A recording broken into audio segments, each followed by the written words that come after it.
meno je Medveď Tulidlo. A môj príbeh sa začal už veľmi, veľmi dávno.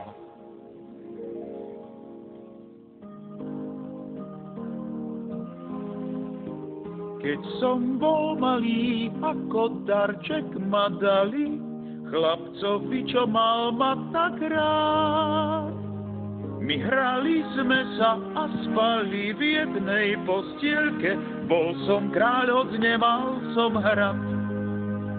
Ja bál som sa v nociach bezsenných, či budem ma stále mať rád.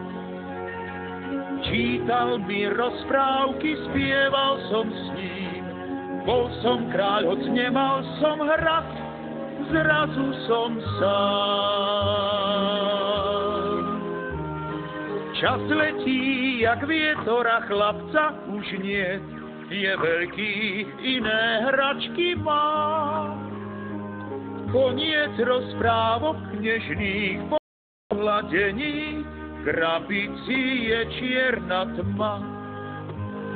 Celé roky tam ležal som sám, až raz prišlo najhoršie z rán.